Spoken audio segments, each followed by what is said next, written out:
யார் வந்து போட்டோவை வெளியிட்டாங்களோ அவங்கள பிடிங்க. திருச்சி சூர்யாவை பிடிச்சிங்கன்னா தெரிஞ்சிடும். திருச்சி சூர்யா தான் முழு குற்றவாளி. அவரை பிடிச்சிங்கன்னா யார்கிட்ட கொடுத்து மாப்பிங் பண்ணான்னு தெரிஞ்சிடும். பிடிச்சி உள்ளே போடுங்க. நாங்கள் சொல்கிறோம், பிடிச்சி போடுங்கன்னு தான் சொல்கிறோம். இல்லை நானும் எங்கள் அண்ணன் சீமானோ பண்ணலையே, எங்களுக்குன்னா இதான் வேலையா? கண்ணு ப்ராப்ளம் ரெண்டையும் கரெக்ட் பண்ணிக்கோங்க. நல்ல மருத்துவர்கிட்ட போங்க, கண்ணை செக் பண்ணிக்கோங்க. கண்ணை செக் பண்ணி கண்ணாடி போட கான்டாக்ட் லென்ஸ் போடுங்க. இப்போ பார்த்தாலும் நீங்கள் வந்து நாம் தமிழர் தூங்கும்போது பார்த்து தூங்குங்க. சீமான் நினச்சி தூங்கிடாதீங்க, சரியா? திமுக எவ்வளோன்னா காசு கொடுக்கட்டும், வாங்கிக்கோங்க. அவங்கள வாரான்னு சொல்லலை. திமுகவால் உங்களுக்கு என்ன தம்பி லாபம்? எலிக்கும் புளிக்கும் கண்ணா லென்ஸ் வச்சு பார்க்குறீங்களா? இதை படிக்கலையா நீங்கள்? உங்கள் சட்டத்தில் இல்லையா? நீங்கள் வந்து இந்த பதவிக்கு வரும் பொழுதே சொல்லியிருப்பாங்களா அரசியல் பேசக்கூடாது. தேவையில்லாமல் அவங்க மனைவி ஒரு பெண்ணு தான். அந்த அம்மாவை முன்னாடி நிறுத்தி அசிங்கப்படுத்துறீங்க. ஒருத்தரை பழி வாங்குறதுக்கு உங்கள் மனைவியை நீங்கள் பயன்படுத்துறீங்க. ஒருத்தரை வந்து கேவலப்படுத்த உங்கள் மனைவி பெயரை பயன்படுத்துறீங்க. அதை தயவுசெய்து நிப்பாட்டுங்க. இதானா திராவிட மாடல்? என்னையா ஆட்சி நடத்துறீங்க? பெண்களுக்கு பாதுகாப்பு இல்லைன்னு சொல்றது எந்த வகையில தவறா இருக்க முடியும்? அது எப்படி நீங்க தவறுன்னு சொல்லலாம்? போராடுறவங்க கழுத்தையே நெரிக்கிறீங்க. நீங்க குரல் விலையை நெரிக்கிற செயலை செய்யறது திராவிட மாடல். நாடு விட்டு நாடு தாண்ட மாட்டீங்க, எல்லையை விட்டு எல்லாம் தாண்ட மாட்டீங்க. எதா இருந்தாலும் எல்லைக்குள்ளேயே. நீ இந்த கோட்டை தாண்டி வர மாட்டானா அந்த கோட்டை தாண்டி வரக்கூடாது. கோட்டைக்குள்ளேயே நின்று சண்டை போடுறாரு ஸ்டாலின். என்ன திராவிட மாடல்? இவருங்க என்ன செஞ்சாலும் ஆரத்தி எடுக்கணும், என்ன செஞ்சாலும் மாலை போடணும். இவனுங்க அப்படியே இந்த வேட்டியத்திலோட தூக்கிக்கிட்டு போய் நிற்பானுங்க. கரையில் நின்று தண்ணியை தூரமாக காட்டுவானுங்க. அப்பவும் வாழ்க வாழ்க வாழ்கன்னு கத்தணும். நாங்கள் என்ன சொல்கிறோம்? 1 கிலோ பச்சரிசி 1 கிலோ புழுங்கரிசியை வாங்கி வாயில் போட்டு நாங்களே பாடையை கட்டிக்கிட்டு நாங்களே ஏறி பாடையில் படுத்துக்கிட்டு நாங்களே பச்சரிசி புழுங்கரிசியை வாயில் போட்டு போகிறோம்டா. அதுக்கு தான் பச்சரிசி புழுங்கரிசி. இந்த கரும்பு எதுக்கு? கரும்புக்கு வேறு விளக்கமாக இருக்கிறது தான் வீடு கூட்ட வரும். இலவசத்துக்கு பிறந்தவங்க பூரா இலவசத்தை கொடுத்து மக்களோட மண்டையை வந்து பிரெயின் வாஷ் பண்ணி வச்சிருக்காங்க. உலகம் முழுமைக்கும் பரவி வாழும் வள்ளுவம் தொலைக்காட்சி சொந்தங்கள் அனைவருக்கும் வணக்கம். அரசியல் பேசும் நிகழ்ச்சிக்கு உங்களை வரவேற்பதில் மகிழ்ச்சி. இன்று நம்மோடு இணைந்திருக்கிறார் நாம் தமிழர் கட்சியினுடைய மாநில மகளிர் பாசறை ஒருங்கிணைப்பாளர் வன்னை சுமதி அவர்கள். வணக்கம். வணக்கம். நல்லா இருக்கீங்களா? நல்லா இருக்கேன். அண்ணா யூனிவர்சிட்டி விவகாரம், பாலியல் வன்கொடுமைக்கு எதிராக போராடுகிற அரசியல் கட்சியினரை ஜனநாயக குரலை கைது செய்கிறது காவல்துறை. காவல்துறை ஏவி விட்டு ஆளுங்கட்சி கைது செய்கிறதா என்ற எண்ணம் அனைத்து எதிர்கட்சி தரப்பிலிருந்தும் வரப்படுகிறது. இது எப்படி பாக்குறீங்க நீங்க? அதுதானே உண்மை. ஒரு நாட்டில் வந்து ஒரு பிரச்சனை நடக்குது, அதை பொறுக்க முடியாம சில கட்சிகள் வந்து போராடுறாங்க. நாம் தமிழர் கட்சி அன்றைக்கு போராடினுச்சு. அப்போ எல்லாம் அதாவது பேசவே ஆரம்பிக்கலை, போராட்டமே ஆரம்பிக்கலை. எப்பொழுதுமே ஜனநாயக நாட்டில் வந்து போராட உரிமை இருக்குது, ஒரு தவறை சுட்டி காட்ட உரிமை இருக்குது.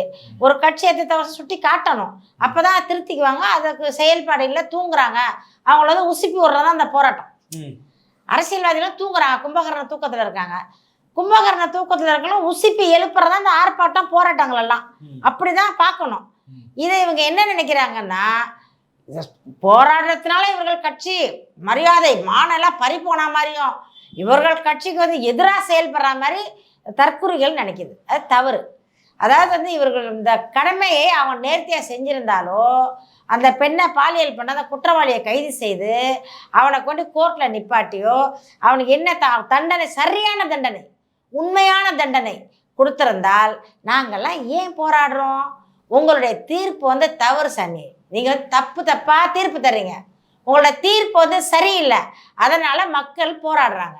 போராடுறவங்களை எல்லாரையும் தடுத்து நிறுத்த திராவிட மாடல் செஞ்சுக்கிட்டு இருக்கு. இப்போ முதல்ல நாம் தமிழரை வந்து நாங்கள் போராடினோமா, எங்களை கைது பண்ணி எல்லாரும் போராடக்கூடாது குரலை நெரிச்சிங்க. நேற்று வந்து அன்புமணி மனைவி அந்த அம்மா சௌமியா வந்து போராட்டம் பண்ணாங்க, அவங்கள கைது பண்ணியிருக்கீங்க. அந்த பக்கம் பிஜேபியில் வந்து தமிழிசை சவுந்தரராஜன் வந்து போராடினா அவங்கள கைது பண்ணுறீங்க. என்ன நீங்கள் பண்ணுறீங்க? நீங்களும் போராட மாட்டீங்க, போராடுறவங்களையும் விட மாட்டீங்க, நீங்களும் நியாயம் தர மாட்டீங்க, நியாயம் கேட்குறவங்களையும் விட மாட்டீங்க. இதுதான் திராவிட மாடல். இதானா திராவிட மாடல்? என்னையா ஆட்சி நடத்துறீங்க? பெண்களுக்கு பாதுகாப்பு இல்லைன்னு சொல்றது எந்த வகையில் தவறா இருக்க முடியும்? அது எப்படி நீங்க தவறுன்னு சொல்லலாம்? போராடுறவங்க கழுத்தையே நெரிக்கிறீங்க. நீங்க குரல் விலையை நெரிக்கிற செயலை செய்யறது திராவிட மாடல். மற்ற ஊர்ல எல்லாம் வந்து நடக்கும்போது அதிமுகவில் ஆட்சியில் இருக்கும் பொழுது பாலியல் நடந்தால் மட்டும் இவங்க அப்படியே அங்கே நடக்கிறது, திராணி இல்லையா, தெம்பு இல்லையா, எடப்பாடி கேட்க மாட்டாரா, அப்படியே வாயை கிழிச்சு பேசினார்ல ஸ்டாலின். இப்போ எங்கே போச்சு? இப்போ அதே பிரச்சனை தான் நடந்திருக்கு. அண்ணா யூனிவர்சிட்டியில் நடந்திருக்கு. அதுக்கு ஒரு நியாயம் வேணுமா இல்லையா? தொடர்கதையாக நடந்திருக்கு. அவன் திமுக காரன்னு சொல்கிறாங்க. திமுகவில் நீங்களாம் அப்படி க்ளோஸாக இருக்கிறீங்க. அதை தானே நாங்கள் கேட்குறோம். யார் அந்த சாரு கேட்குறாங்கல்ல. இப்போ என்ன சொல்கிறீங்க? சாரே இல்லை, சும்மா சொன்னாரு அப்படின்றீங்க. அது எப்படி சும்மா சொல்லுவார்? அவன் ஒரு அயோக்கியம். அப்போ அவன் பின்னாடி யாரோ இருக்காங்களா இல்லையா? அவங்கள கண்டுபிடிக்கணும். யாராக இருந்தாலும் கண்டுபிடிக்கணுங்க. பெண்ணுக்கு தமிழ்நாட்டில் பாதுகாப்பு இல்லை, அதை உறுதி செய்யணும். அதை உறுதி செய்யணும்னு சொன்னால் இந்த மாதிரி அயோக்கியர்களுக்கு தகுந்த தண்டனை கொடுத்தால்தான் இனி ஒரு அயோக்கியர்கள் பயப்படுவாங்க. காமத்தில் வந்து அலையிறானுங்க. அதற்கு நீங்கள் போதையை குறைங்க, அதையாச்சும் செய்யுங்க. உங்களால் வந்து காமத்தில் அலையிறவனை தடுக்க முடியாது, சரி தடுக்க வேணாம், போதையை தடுங்க. முழுவதும் சாராய கடையை மூடிடுங்க. கனிமொழி அக்கா சொன்னாங்கல்ல, நீங்கள் என்ன ஆட்சிக்கு வந்தால் அனைத்து மதுக்கடையே மூடி விடுவோம், முதல் கையெழுத்தாங்கன்னா சொன்னாங்கல்ல. இப்போ எங்கே போனாங்க? கனிமொழி அக்கா வாயை திறக்கலையே. எங்கே போனாங்க? வெளிநாட்டுக்கு எங்கே போயிட்டாங்களோ தெரியலை. இதெல்லாம் நாங்கள் என்ன கேட்குறோன்னா, அவங்களும் பெண் தானே, காரணம் அவங்க வருத்தப்பட மாட்டாங்க. அவங்களுக்கு வயசாயிருச்சு, அவங்களுக்கு பொண்ணு இல்லை, பையன்தான் இருக்கார். அதனால் வந்து அவங்களுக்கு அக்கறை இல்லை. தமிழ்நாட்டு பெண்களை பற்றி கவலைப்படக்கூடிய நாங்கள் வருத்தப்படுறோம், நாங்கள் போராடுகிறோம், எங்களுக்கு உறுதுணையாயிருங்க. அதை விட்டுட்டு இவன் தப்பு செய்யலை, அவன் சாரு யாருமே இல்லை, இவன் நீங்கள் கட்சியில் இல்லை, சொம்படிக்காதீங்க. யாருக்கு? ஞானசேகரனுக்கு சொம்பு தூக்காதீங்க. கைது செய்யப்பட்ட ஞானசேகரன் அவர்களுக்கு வந்து தனியா வந்து ஒரு பண்ணை வீடு இருக்கிறதாவோ, இங்க வந்து அவர் காலையில திருட்டு சம்பவத்துல ஈடுபட்டுட்டு ஏதாவது வழக்கு ஏதாவது அந்த பண்ணை வீடுல போய் தஞ்சம் அடைகிறதாவோ செய்திகள் வந்த வண்ணம் உள்ளது. எப்படி பாக்குறீங்க? பண்ணை வீடுன்றது ஒரு பிரியாணி கடைக்காரருக்கு சாத்தியமா இருக்குமா? பிரியாணி கடை வந்து சும்மா பம்மாத்து. அந்த பிரியாணி கடை பேரை வச்சுக்கிட்டு இந்த காலேஜுக்குள்ள நுழையிறதுக்கு ஒரு வாய்ப்பா வச்சிருந்துருக்கான் இவன். பண்ணை வீடு வந்து அதை நானும் பார்த்தேன். அவனுக்கு மனைவியே ஏகப்பட்ட மனைவின்றாங்க, 3க்கும் மேற்பட்ட மனைவின்றாங்க. இவர் வந்து பகல் பூரா வந்து நைட்டெல்லாம் வந்து கொள்ளடிக்கிறது. அது மாஸ்கெல்லாம் போட்டுக்கிட்டு மிளகாத்தூள் தூவி வீடு விட மிளகாத்தூள் தூவிட்டு அந்த தடையத்தை அழிச்சிட்டு நிறைய இடத்த திருடி இருக்காரு. அந்த சிசிடிவி ஃபுட்டேஜ் எல்லாம் வந்திருக்கு. இரவில் வந்து முகமூடி கொள்ளையன், பகலில் வந்து பெண்களை சூறையாடும் கயவன். இவன் வந்து 24 மணி நேரம் உழைச்சிருக்கான். நைட்டெல்லாம் கொள்ளையடிக்கிறது மனைவிக்கு, பகலில் வந்து தல்சாவாக இருந்திருக்காரு. இவர் இந்த இதில் இருந்தது காரணம் வந்து வேறு யாருக்கு சப்ளை பண்ணியிருக்கலாம், வேறு யாருக்காச்சும் பண்ணியிருந்துருக்கலாம். பெண்களை வந்து இவனை வந்து ஒரு பிஸ்னஸ் பண்ணியிருக்கான் வச்சு. இவன் ஒரு பெண்களை வந்து பெண்ணாக நினைக்கல, ஒரு சகோதரியாக நினைக்கல, ஒரு மகளாக நினைக்கல. இவன் வந்து ஒரு பொருளாக நினச்சிருக்கான். அது திமுக காரவங்களுக்கு எல்லாரும் ஃபோட்டோ எடுத்திருக்காங்க. திமுக இல்லைன்னு எப்படி சொல்ல முடியும்? பண்ணை வீடு பெரிய வீடு, பண்ணை வீடு சாதாரண ஒரு பொட்டி கடையில் பிரியாணி வச்சிருக்க முடியுமா? அப்போ உனக்கு பேக்ரவுண்ட் வந்து ஏதோ பெரிய பலம் இருக்குது.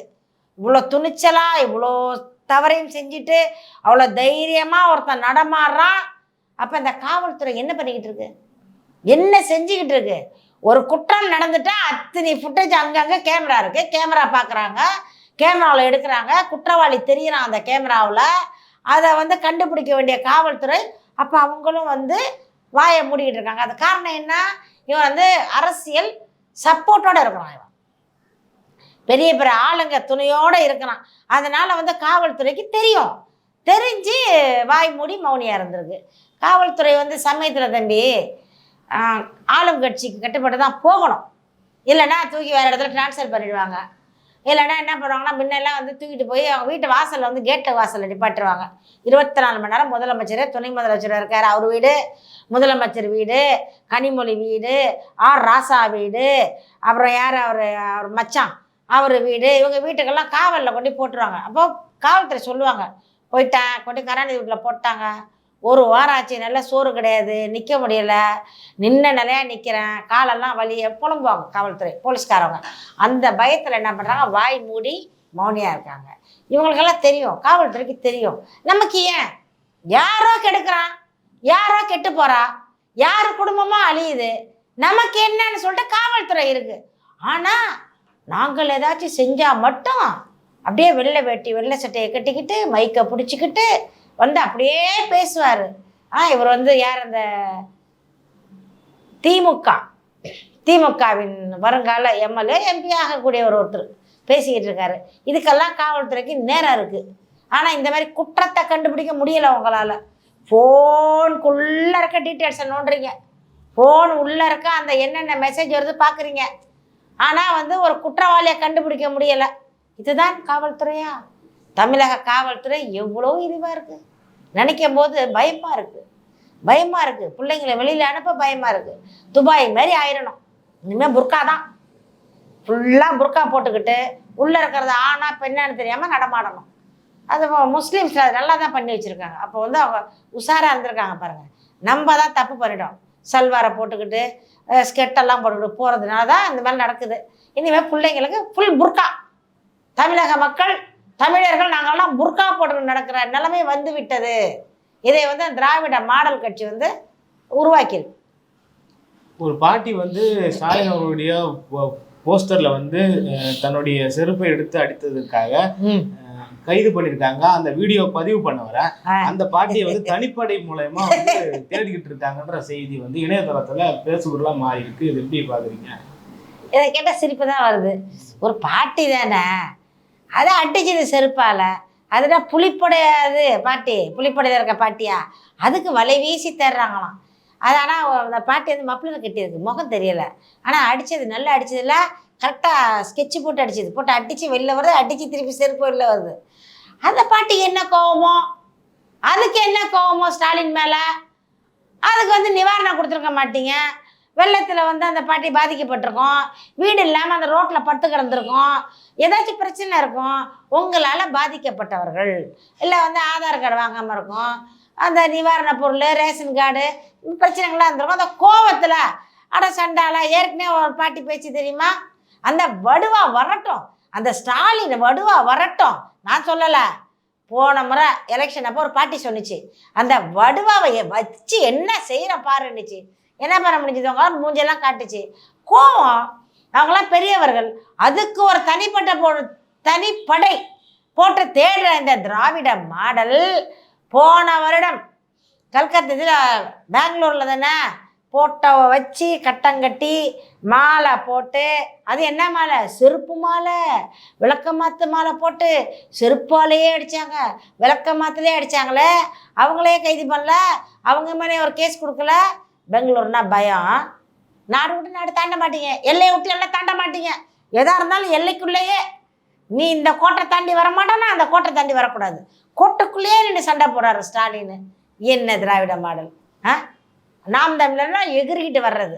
பாட்டி வயசான கிழவி ஏதோ கோவத்தில் அடிச்சதை உருவியா? ஊரே அடிச்சுக்கிட்டு இருக்கு செருப்பால, ஊரே விளக்கமாத்தில் அடிச்சுக்கிட்டு இருக்கு.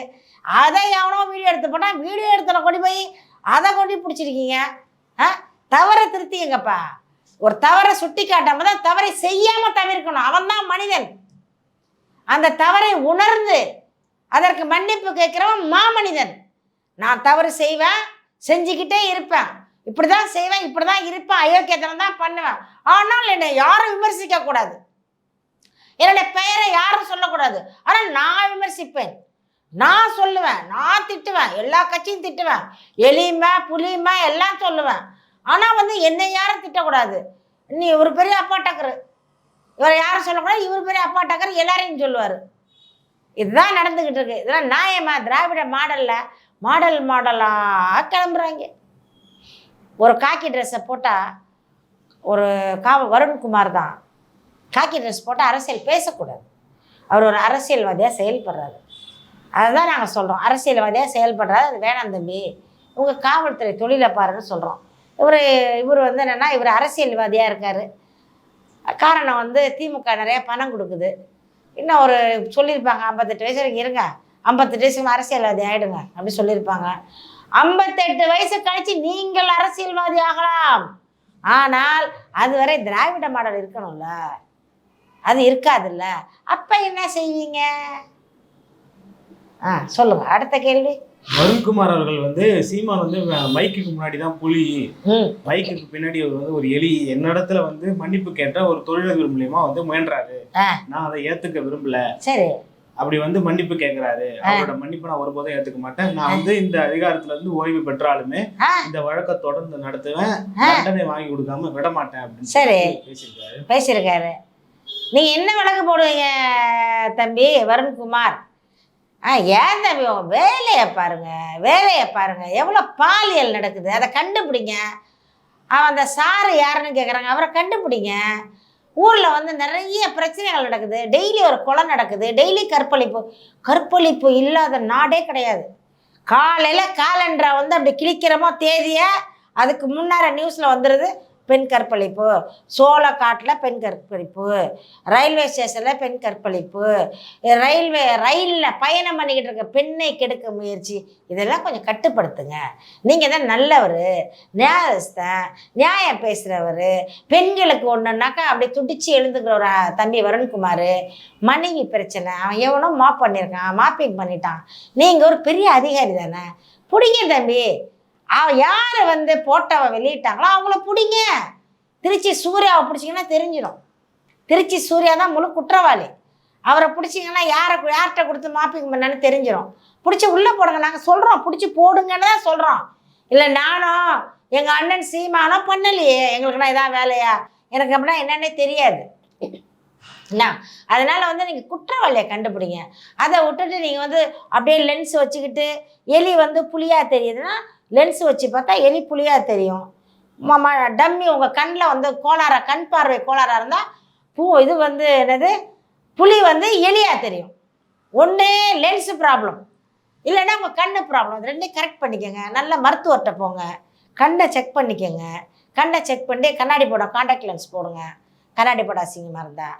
அதனால் வந்து எப்போ பார்த்தாலும் நீங்கள் வந்து நாம் தமிழர் தூங்கும்போது பார்த்து தூங்குங்க. சீமான் நினச்சி தூங்கிடாதீங்க, சரியா?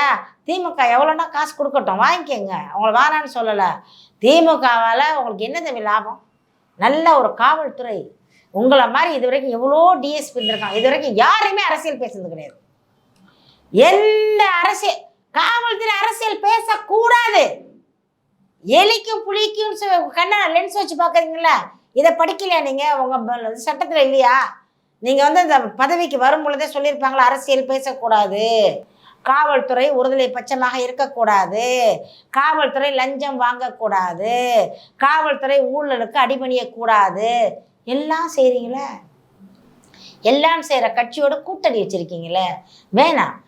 நீங்கள் வந்து சிறப்பாக நீங்கள் வந்து உங்கள் தொழிலை பார்த்தீங்கனாலே, உங்கள் காவல்துறை வேலையை பார்த்தீங்கனாலே உங்களுக்கு பாராட்டு தானாக குவியும். மக்கள் எல்லாம் உங்களை பாராட்டுவாங்க. அதை செய்யுங்க தம்பி. எவ்வளோ அதிகாரி இருந்திருக்காங்க. நம்ம விஜயகுமாராக இருக்கட்டும், அவருக்கெல்லாம் எவ்வளோ பேர், அவருக்கு எவ்வளோ ரசிகை தெரியுமா? காலேஜ் ஸ்டூடெண்ட்லாம் ரசிப்பாங்க அவரை. அழகாக இருப்பார், அவ்வளோ வீரன். எவ்வளோ பெரிய ரவுடியெல்லாம் பிடிச்சாங்க. அண்ணா சமாதி கிட்ட காவல்துறை வந்து காரு மேலாம் பல்ட் அடித்து ஷூட் பண்ணாங்க ரவுடி சார்.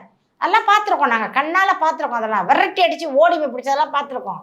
இதெல்லாம் நீங்கள் வந்து சும்மா மீடியா பின்னாடி உட்காந்துக்கிட்டு கேமரா பின்னாடி உட்காந்து வீரவசனம் பேசாதீங்க. மக்கள் வந்து ரொம்ப கஷ்டப்படுறாங்க. மக்களை பற்றி சிந்திங்க. நீங்கள் தயவு செஞ்சு அரசியலை விட்டுறோன்னு இருங்க, அரசியல்வாதியாக இருங்க. அவங்கள வரான்னு சொல்லலை. திமுக அவங்களை பிடிச்சிருந்தா இருங்க, ஸ்டாலின் பிடிச்சிருந்தா இருங்க. நீங்கள் வந்து திமுகவில் நல்ல அபிமானியாக இருந்தால் இருங்க, பிடிச்சிருந்தா நாங்கள் வேணான்னு சொல்ல. நீங்கள் வந்து அரசியல் வந்து மனசுக்குள்ளே வச்சுங்க, இதை வந்து வெளியில் காட்டாதீங்க. ஆளுங்கட்சி 5 வருஷம்தான் இருக்கும், அதுக்கப்புறம் இன்னொரு கட்சி வரும். அப்போ என்ன பண்ணுவீங்க?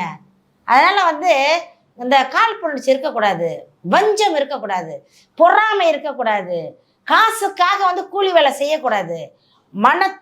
மனசாட்சியோட நீங்கள் வந்து யோசிக்கணும். எங்கள் அண்ணன் தீவிரவாதியா? சீமான் என்ன பண்ணிகிட்டு இருக்காரு? மக்களை நல்வழிப்படுத்திக்கிட்டு இருக்காரு. திருடக்கூடாது, பொய் சொல்லக்கூடாது, அடுத்த பெண் மேலே கை வைக்கக்கூடாது, மது அருந்தக்கூடாது, புகைப்பிடிக்கக்கூடாது, மனைவி அடிக்கக்கூடாது, அவ்வளோ சொல்லி கொடுத்துக்கிட்டு இருக்காரு. உங்களுக்கு தெரியுமா? அடுத்த பெண்ணை ஏறெடுத்து பார்க்கக்கூடாது. என் வயசுக்கு தம்பி நான் வந்து 8 வருஷமாக இருக்கேன் கட்சியில். இது வரைக்கும் வந்து ஒரு பெண்ணை வந்து ஒருத்தர் சீண்டுறான்னு கிடையாது, ஒருத்தர் வந்து தோளில் கை போட்டான்னு கிடையாது. அவங்க அண்ணன் தம்பி அக்கா தங்கச்சி பழகும்போது தெரிஞ்சிடும். தவறாக ஒருத்தன் பார்த்தாலே அண்ணங்கிட்ட தகவல் போயிடும். அதுக்கு சில ஆட்கள் இருக்காங்க பார்க்கறதுக்கு, உடனே அண்ணன் கட்சியை விட்டு தூக்கிடுவார். நிறைய நடந்திருக்கு. இது வந்து நாங்கள் வந்து நாங்கள் என்னோடய வயசுக்கெல்லாம் நான் இருக்கிறேன்னு சொன்னாக்கா அதெல்லாம் உணர்ந்து தான் இருக்கிறேன். நீங்கள் வந்து எல்லாத்துக்கும் தவறாக பேசாதீங்க. அதனால் சொல்கிறேன் தம்பி, நீங்கள் வந்து என்ன செய்கிறீங்கன்னா, இந்த அரசியலை விட்டுட்டு நல்ல காவல்துறையா, தைரியமான காவல்துறையா எது செயல்படுங்க.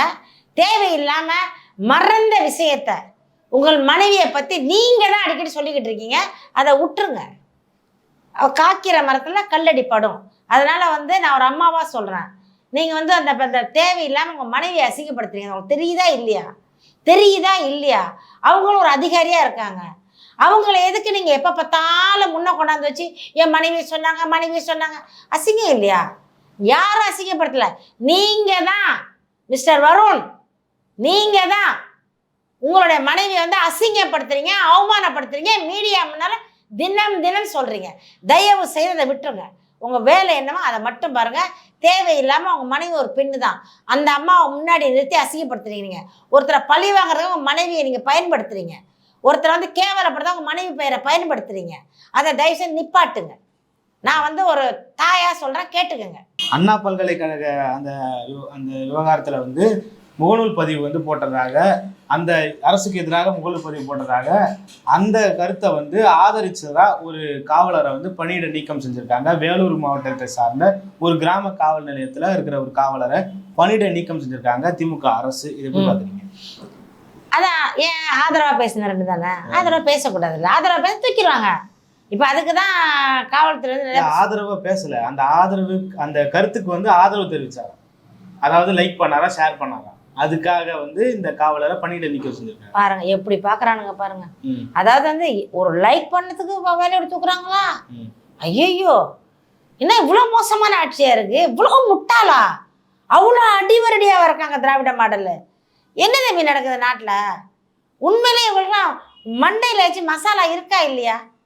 என்னடா ஒரு பேசுறத நான் கூட சில அதிமுகவில் வந்து கிஷோர்னு ஒருத்தர் பேசுறாரு, எனக்கு பிடிக்கும். அண்ணாமலை பேசினா எனக்கு பிடிக்கும். கட்சி வேற, ஒருத்தர் வந்து பேசும் பொழுது அவங்களோட விமர்சனங்கள் கூட அழகாக இருக்கும், கேட்கறதுக்கு கருத்துக்கள் அழகாக இருக்கும், நான் ரசிப்பேன். அதை பிடிக்கலன்னா, நம்ம கட்சியில் இருந்தால் கூட பிடிக்கலன்னா அன்லைக் பண்ணுவோம். இது வந்து ஒரு சகஜம். அவர் ரசிக்கிற தோணிலாம் ரசிச்சிருக்காரு, அதுக்காக கட்சி விட்டு தூக்குறிய. அதான் முட்டாளுங்க தம்பி இவனுங்கெல்லாம். அது எப்படி தெரியுமா? இவனுங்க என்ன செஞ்சாலும் சொம்படிக்கணும், இவனுங்க என்ன செஞ்சாலும் ஆரத்தி எடுக்கணும், என்ன செஞ்சாலும் மாலை போடணும். இவனுங்க அப்படியே இந்த வேட்டியத்திலோட தூக்கிக்கிட்டு போய் நிற்பானுங்க, கரையில் நின்றுட்டு தண்ணியை தூரமாக காட்டுவானுங்க. அப்பவும் வாழ்க வாழ்க வாழ்கன்னு கத்தணும். பைத்தியக்காய் இவெல்லாம் வந்து ஒரு பைத்தியக்காரனுங்க. இவங்கெல்லாம் அந்த கட்சியை விட்டு முதல்ல இந்த கட்சியை வந்து அப்படி அழியில பிறச்சு தொடக்கணும், தொடச்சி தூரம் எரிஞ்சிடும். கவலைப்படாதீங்க. பொங்கல் பரிசு தொகுப்பா வந்து 3 பொருட்கள் வந்து விநியோகம் பண்றதா தமிழ்நாடு அரசு தரப்பு சொல்லியிருக்காங்க. 1 கிலோ தங்கமா இல்ல, 3 பொருட்கள், பச்சரிசி, புழுங்கல் அரிசி, அதுக்கப்புறமா வந்து ஒரு கரும்பு, முழு கரும்பு வந்து தரதா சொல்லியிருக்காங்க. பச்சரிசி புழுங்கரிசியா? நல்லா தெரியுமா? நான் பார்க்கலையே. பச்சரிசி புழுங்கரிசியை வச்சு எப்படி பொங்கல் பண்ணுவாங்க? ஓ, சும்மா மாட்டு பொங்கலுக்கு கொடுத்துருப்பாங்க தம்பி, தரேன்னு சொல்லியிருக்காங்க. எதிர்கட்சி தலைவர் எடப்பாடி பழனிசாமி அவர்கள் வந்து கடுமையாக எதிர்த்திருக்காரு. நாங்கள் ஆட்சியில் இருக்கிறப்போ 2500 ரூபா கொடுத்தோம், திமுக அவர்கள் வந்து 5000 ரூபா கொடுக்க சொல்லி எங்களை வலியுறுத்தினாங்க அப்படின்னு சொல்லி அந்த குறிப்பை வந்து குறிப்பிட்டு காட்டியிருக்காரு. அதே போல செல்லூர் ராஜு அவர்கள் வந்து 2500 ரூபாய் எங்களுடைய எங்களுடைய காலகட்டத்தில் 2500 ரூபான்றது 5000 ரூபா போல, இப்போ 2500 ரூபான்றது 30000 ரூபாய் போல, திமுக அரசு 30000 ரூபாய் மக்களுக்கு தர வேண்டும் சொல்லியிருக்காரு. அண்ணாமலை அவர்கள் வந்து ஒரு 1000 ரூபாய் கூட தர முடியாத அளவுக்கு தமிழ்நாடோட அரசு இருக்கா, நிதி பற்றாக்குறை நீங்க சொல்வதை ஏத்துக்க கூடியதா இல்ல. ஆண்டு காலம் 94,000 கோடி கடன் வாங்குறதுக்கு தயாரா இருக்கீங்க, கடன் வாங்கி நீங்க என்ன பண்றீங்க, மக்களுக்கு ஒரு 1000 ரூபாய் கூட தர முடியாதான்னு கேட்டிருக்காங்க. எப்படி பாக்குறீங்க? கடன் வாங்கி கஜானாவில் போட்டிருப்பாங்க, அவங்க கஜானாவில் போட்டிருப்பாங்க, அவங்க கட்சிக்காரங்க ஷேர் பண்ணிக்குவாங்க. யார் யார் இருக்காங்களோ ஒரு 100 கோடியா 94 கோடி வாங்கியிருக்காங்கன்னு கேள்விப்பட்டேன். 94,000 கோடி. எவ்வளோ? 94,000 கோடி. 94,000 கோடி. என்ன ஒரு 4-5 பேர் பிரிச்சா 10,000 கோடி வந்தால் போதும் இல்லை அவங்களுக்கு? பிரிச்சிருப்பாங்க, அவங்க பிரித்து அவங்க பங்கு போட்டிருப்பாங்க. மக்களை பற்றி கவலை கிடையாது. இன்னொன்று செல்லூர் ராஜ் வந்து விஞ்ஞானி, எப்பயும் ரொம்ப ஆழ்ந்து அவர் வந்து வடிவேல் மாதிரி அப்படியே மல்லாக்க படுத்து அப்படியே சிந்திப்பார். அவர் வந்து 2500 ரூபா வந்து இப்போ 25,000 30,000 கணக்கு சொல்லியிருக்காரு. மக்கள் இன்னும் வந்து அண்ணா 500 ரூபா தானே வேலைக்கு போயிட்டுருக்காங்க, 300 ரூபாய்க்கெல்லாம் வேலைக்கு போகிறாங்க. உங்கள் ஆட்சியில் இதான நடந்துச்சு. நீங்கள் தர்மாக்கோல் போட்டிங்களே ஞாபகம், நாங்கள் மறக்க மாட்டோம், வாழ்நாளில் மறக்க முடியாத விஞ்ஞானி தர்மாக்கோல் மந்திரி. அவர் வந்து பாருங்கள் எப்படி கண்டுபிடிச்சிருக்காரு, எங்கள் அண்ணனுக்கு எவ்வளோ மூளை பாருங்கள், 2500 ரூபா ஒரு 4 வருஷத்துக்கு முன்னே, 4 வருஷம் கழிச்சு 25,000 ஆயிடுச்சு. ஏண்டா அப்போ எதுக்குடா 1000 ரூபா தர்றீங்க இலவசமா? நாங்கள் என்ன சொல்கிறோம், 1 கிலோ பச்சரிசி 1 கிலோ புழுங்கரிசியை வாங்கி வாயில் போட்டு நாங்களே பாடையை கட்டிக்கிட்டு நாங்களே ஏறி பாடையில் படுத்துக்கிட்டு நாங்களே பச்சரிசி புழுங்கரிசியை வாயில் போட்டு போகிறோம்டா. அதுக்கு தான் பச்சரிசி புழுங்கரிசி. இந்த கரும்பு எதுக்கு? கரும்புக்கு பதில் விளக்கமாறு கொடுத்தா வீடு கூட்ட உதவும். கரும்புக்கு பதில் ஒரு விளக்கமாறு கொடுத்தா வீடு கூட்ட உதவும். கரும்பு வச்சு ஒன்றும் பண்ண முடியாது. கரும்பு விவசாயம்லாம் செத்துக்கிட்டு இருக்கான். விலைவாசியை குறைச்சி அவங்களுக்கு நிர்ணய விலையை கொடுக்கல. அந்த கரும்புக்கு காசு கொடுக்க மாட்டீங்க. அதை வாங்கி ஆட்டை நாங்கள் நாக்கில் போட்டு நக்கிடுவீங்க, அது காசு கொடுக்க மாட்டீங்க. போன வருஷம் கரும்பு கொடுத்த விவசாயிக்கு இன்னும் காசு செட்டில்மெண்ட் பண்ணலையா? இந்த லட்சணத்தில் இருக்குது. பச்சரிசி புல் நாங்கள் என்ன சொல்கிறோம், நாம் தமிழர் கட்சி, உங்கள் இலவசம் வேணாம். இந்த 1 கிலோ பச்சரிசிக்கு இந்த 1 கிலோ புழுங்கரிசிக்கு தமிழ்நாட்டு மக்கள் அவ்வளோ கேவலமாக இல்லை. ஒரு கரும்பு வாங்குற அளவுக்கு அவ்வளோ மட்டமாக இல்லை. மக்களை ஏன் இவ்வளோ தரைகிறவா நினைக்கிறீங்க அப்படின்னு தான் நாங்கள் கேட்குறோம். என்ன தெரியுமா சொல்கிறாங்க தம்பி, அரிசியும் அந்த கரும்பும் நீங்கள் வாங்கலைன்னா அடுத்து கொடுக்குற நிவாரணம் உங்களுக்கு கிடைக்காது. உண்மையா பொய்யா? எந்த பெண்கள்கிட்ட கேட்டாலும், ஏன்னா நான் நிவாரணம் என் லைஃப்லேயே வாங்கினதில்லை. என்னோடய கார்டே வெள்ளைக்காடு, நான் வாங்கினதில்லை. அப்போ அவங்க சொல்லுவாங்க, நீங்கள் வாங்கினா வாங்கலாம், வாங்கலைன்னா நிவாரணம்லாம் கிடைக்காதுமா, அந்த 1000 ரூபா இப்படி ஒரு மிரட்டி, அதாவது சொல்லுவாங்களா புலி வருது அப்படி மிரட்டுற மாதிரியே ஒரு மிரட்டலை வச்சு இலவசத்தை வாங்க வச்சு தமிழ்நாட்டை இலவச தமிழ்நாடாக மாற்றினது இந்த 2 கட்சியும் தான். எடப்பாடி பழனிசாமி இருக்கும் போது இலவசத்தை கொடுத்தாரு, ஜெயலலிதா அம்மா இருக்கும் போதும் இலவசம் கொடுத்துச்சு, கருணாநிதி இருக்கும் போதும் இலவசம் கொடுத்தாரு, ஸ்டாலின் வந்தும் இலவசம் தர்றாரு. இலவசத்துக்கு பிறந்தவங்க பூரா இலவசத்தை கொடுத்து மக்களோட மண்டையை பிரெயின் வாஷ் பண்ணி வச்சுருக்கானுங்க. முன்ன மாதிரி இல்லை. மக்கள், படித்த இளைஞர்கள், பட்டதாரி இளைஞர்கள், அறிவுள்ள பெண்கள் இப்போல்லாம் சிந்திக்க ஆரம்பிச்சிட்டாங்க. நீ வருஷம் பூரா 365 நாள் நாங்கள் சோறு திங்கிறோம், நீ 1 கிலோ அரிசி கொடுத்து ஒரு நாள் பொங்கல் வைக்க துப்பு இல்லாமல் நாங்கள் கிடக்குறோம். ஒரு புடவை, அந்த புடவை ஒரு நல்ல புடவை கொடுக்குறிய, ஒரு காஞ்சிபுரம் பட்டு அந்த மாதிரி கொடுத்தாலும் இந்த பொம்பளைங்க கட்டிக்குவாங்க. லேடிஸ்லாம் கொடுக்கறது நீ கைத்தறிக்கு உதவி பண்ணு, வானான்னு சொல்லி அதுக்கு ஒரு ஜம்காலத்தை கொடு, ஒரு பெட்ஷீட்டை கவரை கொடு, அதாச்சும் யூஸ் ஆகும். ஒரு ஸ்க்ரீனை கொடு. இந்த புடவை எதுக்காது? நிறையா வீட்டில் பெட்டு தைச்சி போட்டு வச்சுருப்பாங்க, நிறைய வீட்டில் அந்த ஸ்க்ரீன் போட்டிருப்பாங்க பரணி மேலே, அதுக்கு தான் உதவுது. அதனால் இலவசத்தை கொடுத்து இன்னமும் நீங்கள் ஏமாற்றி 26க்கு மேலே ஆட்சி எப்படி போனால் கனவு கூட காணாதீங்கடி. ஒன்றும் வாய்ப்பு இல்லை ராஜா, வாய்ப்பு இல்லை. இடி ரைடு துரைமுருகன் அவர்கள் மேலேயும் அவங்களுடைய மகன் மேலேயும் இடி ரைடு போட்டிருக்காங்க. இந்த இடி ரைடு 2019 எலெக்ஷன் அப்போ அந்த 11 கோடி அவங்க பினாமி வீட்டில இருந்து எடுத்திருக்காங்க. அந்த வழக்கு மீண்டும் இடி அமலாக்கத்துறை தொடர்ந்து பண்ணியிருக்கு. இந்த இடி வழக்குல கதிரானந்தும் துரைமுருகனும் கைது செய்யப்படுவார்களா என்ற கேள்வி மக்கள் மத்தியில் எழுந்திருக்கு. மக்கள் மத்தியில தானே இருக்கு, பண்ண மாட்டாங்க. இன்னும் ஒரு 1.5 வருஷம் இருக்குல்ல, சும்மா அப்படியே சீன் போடுவாங்க தம்பி. நாங்கள் திமுகவை மிரட்டுறோம், நாங்கள் நேர்மையாக இருக்கிறோம், நாங்கள் யார் தப்பு செஞ்சாலும் அப்படியே புட்டிக்காம விட மாட்டோம், புட்டிச்சு வேலை. அது சொல்கிறது தான்.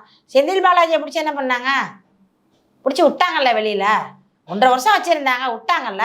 அவர் தம்பி காணா போயிட்டார்ல, ஓடி போயிட்டார்ல. இன்ன வரைக்கும் அவர் தலைமறைவாக தானே இருக்காரு. அவரை கண்டுபிடிக்க முடியலையா? இவங்களெல்லாம் கண்டுபிடிக்க முடியாது. திமுகவில் யார் என்ன செஞ்சாலும் அந்த இடத்துல கேமரா அவுட் ஆகிடும், அந்த ஒயரை அந்து போயிடும், அந்த கேமரா நொந்து போயிடும். இவங்களுக்கு அந்த இடத்துல கேமரா வேலை செய்யுது. ஆனால் நாம் தமிழர் கட்சியில் ஓரமாக ஒருத்தர் நின்னா கூட அது கேமரா அப்படியே பொழிச்சின்னு போட்டோ எடுக்கும். இவங்களுக்கு ப்ராடு. சும்மா இந்த இவர்கிட்ட இருக்க கோடிக்கணக்கான சொத்தை அமலாக்கத்துறை பறிமுதல் பண்ணணும். இந்த கொள்ளையடிச்சு வச்சுருக்காங்கல்ல, இவங்களை இடி ரைடு விடுறாங்கல்ல, என்ன பண்ணுறீங்க? இடி ரைடு அம்மாஞ்சலிக்கு பிரயோஜனம் கிடையாது. வருவீங்க, 10 பேர் நிற்பீங்க, அப்புறமா போயிட்டு அப்படியே மிரட்டினா மாதிரி அப்படியே பொத்தினா மாதிரி அழைச்சிட்டு போவீங்க, கொண்டு உள்ளே உட்கார வைப்பீங்க, திருப்பி பெயில் கொடுத்து வெளில அனுப்பிச்சிடுங்க. அவன் சாவுற வரைக்கும் வாய்தா வாங்கிக்கிட்டு இருப்பான், சாவுற வரைக்கும் கேஸை அந்த கோர்ட்டுக்கு போயிட்டு அழைச்சிக்கிட்டு இருப்பான். நீங்களும் பிடிக்க மாட்டீங்க, அவனும் பிடிபட மாட்டான். மக்களுக்கு நல்லா ஃபிலிம் காட்டுறீங்கடா, ஃபிலிம் தம்பி, இதெல்லாம் படம், இதெல்லாம் யார் அந்த சார்ன்ற ஒரு வார்த்தை வந்து எல்லா எதிர்கட்சி தரப்புலையும் வந்து கேட்கப்பட்டது. நாம் தமிழர் மட்டும் குறிப்பா வந்து யார் அந்த சாரு, திமுகல பாருன்னு கேட்டாங்க. அதே நேரத்துல திருமாவளவன் இடத்துல இந்த கேள்வி எழுப்புறப்போ அந்த சார் யாரா இருந்தாலுமே அவர் வந்து கைது செய்யப்படணும், அவர் மீது நடவடிக்கை எடுக்கப்படணும், அந்த சார் யாருன்னு கண்டுபிடிக்கணும் திருமாவளவன் சொல்லியிருந்தாரு. இன்றைக்கு செல்வ பெருந்தகை அவர்கள் வந்து யார் அந்த சாருன்னு கேட்டப்போ எந்த சாராக இருந்தாலும் மாட்டிக்கொள்வார் அவர் அப்படின்னு சொல்லியிருக்காரு. அந்த சார் யாரா இருக்கும், ஏன் அந்த சார் மேல இவ்வளவு எதிர்கட்சி தரப்புல இருந்தும் ஆளுங்கட்சியினுடைய கூட்டணி கட்சி தரப்புல இருந்தும் இவ்வளவு பேசு பொருளா இருக்கு அப்படின்றது நம்ம கேள்விக்குறியா இருக்குல்ல. அவங்க நிறைய பேர் சொல்லியிருக்காங்க அந்த சாரை எங்களுக்கு தெரியும் இருக்காங்க, இதுலேயே வந்து பகிர்ல பேசியிருக்காங்க. அந்த சார் எங்களுக்கு தெரியும், யாருன்னு எனக்கு தெரியும்னு சொல்லியிருக்காங்க. அந்த சார் வந்து யாருன்னு எல்லாருக்குமே தெரியும், அது அவங்க வாயால சொன்னோன்னு பார்க்குறோம். வேற ஒன்றும் அந்த சார் யாருன்னு தெரிஞ்சிருச்சு, தமிழ்நாட்டு மக்களுக்கு நிறைய கட்சிகளுக்கு தெரிஞ்சு போச்சு.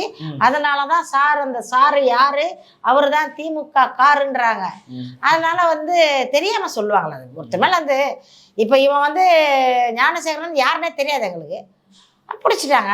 தெரிஞ்ச சாரை நீங்க மறைச்சு வச்சிருக்கீங்க, இவரை வந்து திமுக கார் இல்லைன்னு சொல்லிட்டுங்க ஞானசேகரனை. அந்த மாதிரி சொல்லிடுங்க. நான் என்ன சொல்றேன், இது தவறான செயல் பண்ணதுக்கு தண்டனை கொடுக்கணும், அதை வந்து நாங்கள் வலியுறுத்துறோம். எல்லாருமே நம்ம எல்லா கட்சிக்காரங்களும் சொல்லிட்டாங்க, யாரு தெரிஞ்சிருச்சு எங்களுக்கு சொல்லுங்கன்னு சொல்றாங்க. அது சொல்ல வேண்டியது திராவிட கட்சியின் கடமை, அதிமுகவில் இருந்தால் கடமை, பிஜேபியில் இருந்தாலும் கடமை, நாம் தமிழர் கட்சி இருந்தால் கடமை. குற்றவாளியை காட்டி கொடுக்கணும், அவர்களுக்கு சரியான தண்டனையை கொடுக்கணும். இது வந்து தமிழ்நாட்டு மகளிர் சார்பாக நான் கேட்குறேன். இதில் வந்து குஷ்பு வந்து பேசியிருக்காங்க. அதுக்கு வந்து ஒரு போஸ்ட் பார்த்தேன், கண்ணகி படத்தை போட்டு சிலம்பெல்லாம் வச்சுக்கிட்டு ஆக்ரோஷமா கண்ணகி குஷ்பு அப்படின்னு போட்டிருக்காங்க. நான் சொல்லலை, கண்ணகி குஷ்புன்னு டேக் பண்ணியிருக்காங்க. அவங்க வந்து சில கேள்விகள்லாம் கேட்குறாங்க. என்ன அவர்கள் வந்து பெண்களை மதிக்க தெரிந்தவர், கடவுளை மதிக்க தெரிந்தவர்கள், அவர்கள் வந்து நல்ல ஒரு அரசியல்வாதி, அதனால் வந்து குஷ்பு கேட்கறதுக்கு ரைட்ஸ் இருக்குது. பாப்பா குஷ்புக்கு என்ன கூட பதில் சொல்லலாம், காவல்துறை குஷ்பு கூட பதில் சொல்லலாம். ஏன்னா அவங்க கேள்வி, அவங்க சிறந்த நடிகை இல்லையா, அவருக்கு பதில் வரலாம். தம்பி, காவல்துறை கிட்ட இருந்து நீதிமன்றத்துக்கிட்ட இருந்து தேசிய மகளிர் ஆணையம் வந்து இந்த பிரச்சனையை இந்த விவகாரத்துல கையில எடுத்திருக்காங்க. தேசிய மகளிர் ஆணையம் வந்து பல ஆதாரங்களை தற்போதைய நிலையில வந்து வெளியிட்டிருக்காங்க. பல சிசிடிவி காட்சிகளையும் இந்த ஞானசேகரனுடைய பனை வீடு இது குறித்து வெளியிட்டிருக்காங்க. அந்த சாரினுடைய விவகாரத்தையும் இந்த தேசிய மகளிர் ஆணையம் வெளியிடுவாங்கன்னு நீங்க நம்புறீங்களா? நம்புறேன் தம்பி, நான் நம்புறேன், உண்மையிலே நம்புறேன். ரொம்ப சந்தோஷமா இருக்கு கேட்கறதுக்கு. அம்மா, நீங்க காவல்துறை எதில் இருந்தாலும் பெண், கட்டாயமா பெண்களால இந்த பெண்களுக்கு ஒரு விடுமோச்சம் கிடைக்கணும். ஏன்னா உங்களுக்கும் பெண் இருக்கு, எனக்கும் பெண் இருக்கு. நம்ம பெண்களால் அடக்கம்தான், நம்ம பெண்கள் பாதுகாப்பா போகணும். காவல்துறையில நிறைய இளம் பெண்கள் இருக்காங்க, பாவம்ப்பா. இரவும் பகலும் காவல்துறையில பெண்கள் வந்து பாடுபடுறாங்க, ரோட்லேயே நிற்கிறாங்க. ஒரு பெண்களை பார்த்தா நான் எப்பவுமே அந்த மாதிரி சின்ன பிள்ளைங்க வந்து காவல்துறையில் வந்து ரோட்டில் நின்றாங்கன்னா நான் காவல்துறையை மறந்துடுவேன் தம்பி. அப்படியே போயிட்டு டக்குன்னு அந்த பொம்பளை பிள்ளைங்க தட்டி கொடுத்துருவேன். நான் என்னம்மா ரொம்ப நேரமாக நிற்கிறியாம்மான்னு கேட்பேன், என்னம்மா எந்த ஊருன்னு கேட்பேன், பேர் கேட்பேன். அப்போ நான் சொல்லுவேன், இல்லை ட்ரைனிங்கில் இருக்கோம்மா, நாங்கள் இப்போ தான் வந்திருக்கோம். உள்ளே இருப்பாங்க பிள்ளைங்க, என்னம்மா உள்ளே இருக்கீங்கன்னா, நல்லா குண்டாதாம்மா இருந்தால் இப்போ வந்தோன்னே இழைச்சிட்டேன், இந்த ஒரே நிற்கிறோம் இங்கேயே. அதெல்லாம் ரொம்ப பாவமாக இருக்கும். அவர்கள் வந்து ஒரு கழிப்பிடம் இல்லாமல் கேட்பாங்க. நம்ம ஒரு மீட்டிங் என்ன பண்ணால் பெண்கள் வந்து கேட்பாங்க, கழிப்பிடம் பக்கத்தில் இருக்கா, எங்கே போகிறது, அதெல்லாம் வந்து கொஞ்சம் வசதி செஞ்சு கொடுங்க. அந்த காவல் இந்த பெண் ஆணையர்கிட்ட கேட்குறேன், இந்த பெண்களுக்கு நீங்களே பாதுகாப்பு கொடுக்கணும். பெண் காவல்துறைக்கு அங்கேயும் பெண்கள் இருக்காங்க. இதை வந்து நீங்கள் முன்னெடுத்ததில் எனக்கு மிக்க மகிழ்ச்சி. என் போன்ற பெண்கள் மகிழ்ச்சி அடைகிறார்கள். நீங்கள் உண்மையாகவும் உறுதியாகவும் நேர்மையாகவும் செயல்பட்டு இந்த நாட்டிலே இனியும் ஒரு குற்றவாளி இப்படி வரக்கூடாது, ஒரு பெண்ணை தவறான நோக்கத்தோடு பார்க்க கூடாது, அந்த பெண்ணை பாலியல் செய்து தூக்கி வீசக்கூடாது. அந்த பெண்ணை பாலியல் பண்ணிட்டு அவன் ராஜா மாதிரி போயிடுறான். அந்த பெண் அந்த வாழ்க்கை பூரா கஷ்டப்படுறான். ஒரு நாளும் நினைச்சு அவளோட வாழ்க்கை வீணா போயிடும். வெளியில தெரிஞ்ச அவளுக்கு திருமணம் ஆகாது, அம்மா அப்பாவுக்கு அவமானம். அந்த பெண் சில பெண்கள் வந்து தற்கொலை பண்ணிக்கிறாங்க. இதையெல்லாம் மாற்றணும்னா இந்த ஆணையம் வந்து தயவு செய்து உண்மையாகவும் நேர்வேகம் செயல்படும். நான் நம்புறேன் தம்பி, நான் நம்பி சந்தோஷப்படுறேன். நடப்பு கால அரசியல் குறித்து விவாதித்ததுக்கு நன்றிமா. மற்றும் ஒரு காணொலியில் சந்திப்போம். நன்றி, வணக்கம். நன்றி, வணக்கம். தயவுசெய்து சிந்தியுங்கள், செயல்படுங்கள். நாம் தமிழர்.